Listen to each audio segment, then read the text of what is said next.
అండి అందరూ ఎలా ఉన్నారు? నేను ములక్కాడలో పచ్చి రైలు కర్రీ చేద్దాం అనుకుంటున్నానండి. ఇలా వెన్నె తీసుకుని రైలు పెట్టుకోవాలి. ములక్కాడలు ఇవ్వనండి, ఇప్పుడే చెట్టుకు కోసుకొచ్చాను. మా ఇంటి ఎదురుగా ఒక చెట్టు ఉంటే 4 కాళ్ళు కోసుకొచ్చామండి. చాలా బాగుంటాయి ములక్కాడలు. కావాల్సిన పదార్థాలు చెప్తున్నానండి. ఆయిల్, పసుపు, కారం, సాల్ట్ కావాలండి, ఉప్పు, సైంధవ లవణం కావాలంటే సైంధవ లవణం వేసుకోవచ్చు, మామూలు ఉప్పు కావాలంటే మామూలు ఉప్పు వేసుకోవచ్చండి. ఇవ్వండి నా 3 రూపాయలు 4 పచ్చిమిరకాయలు సరిపోతాయండి. ఇంతే, ఇందులో ఇంకేం వేయకూడదండి. ఇలా సింపుల్గా ఇలా చేస్తే ఈ కూర చాలా రుచిగా ఉంటుందండి. ఒకసారి ఈ స్టైల్లో ఈ కూర ములక్కాడలో పచ్చి రొయ్యలు ఎగురు చూడండి, ఒకసారి ఎలా ఉంటుందో ట్రై చేయండి. ఈ రొయ్యలు ప్రాసెస్లోకి అయితే వచ్చేసాను. చూడండి, ములక్కాడలు ఇలా ముక్కలు కోసుకోవాలండి. ఇది కూడా పచ్చిమిరకాయలు ఉల్లిపాయలు ఇలా కోసేసుకున్నాను. ఉప్పు కారాలన్నీ ఇక్కడ ఉన్నాయి, నూనె ఇక్కడ ఉంది. చూడండి, అన్ని ప్రాసెసే. ఇలా చేసుకుంటే కనుక బాగుంటుందండి. సింపుల్గా ఉంటుంది కర్రీ, చాలా టేస్టీగా ఉంటుంది. కొంచెం నూనె పోసుకోవాలి. ఉండగా ఉల్లిపాయలు పచ్చిమిరపకాయలు వేసేయాలి.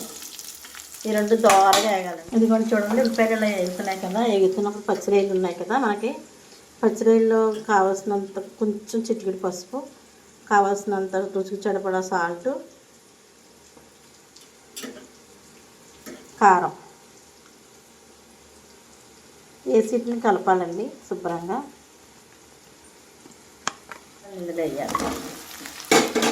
చూడండి, ఇప్పుడు శుభ్రంగా మగ్గిపోయాయండి. ఎందుకంటే అలా మగ్గిపోయినాయి కదా, ఉల్లిపాయలు శుభ్రంగా బ్రౌన్ కలర్ వచ్చేసి ఇవన్నీ ములక్కాయలు కూడా చక్కగా వేగిపోయినాయి కదా. చూడండి, ఇప్పుడు పచ్చిరొయ్యలు అలా వేసేయాలి. చూడండి, కర్రీ అయితే అలా ఉడికిపోతుంది.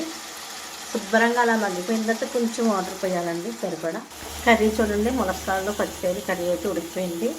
శుభ్రంగా మనం ఇప్పుడు సర్వ్ చేసుకోవచ్చు. కొంచెం పుదీనా అండి, కొత్తిమీర కొంచెం, పుదీనా కొంచెం వేస్తానండి.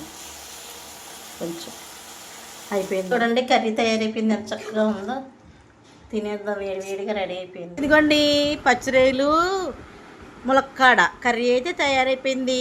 రైస్ పెట్టేసుకున్నాను, శుభ్రంగా తినేస్తున్నాను. చూడండి ఎంత టేస్టీగా ఉంటుందో. ఈ ప్రాసెస్లో కనుక మీరు పచ్చిరొయ్యలు ములక్కాడ కర్రీ చేస్తే అసలు ఒకసారి చూడండి, అసలు ఎంత టేస్టీగా ఉంటుందో.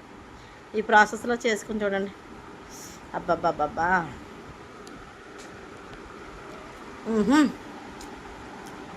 అబ్బా, వేడివేడిగా ఉంది, నోరు కాలిపోతుంది.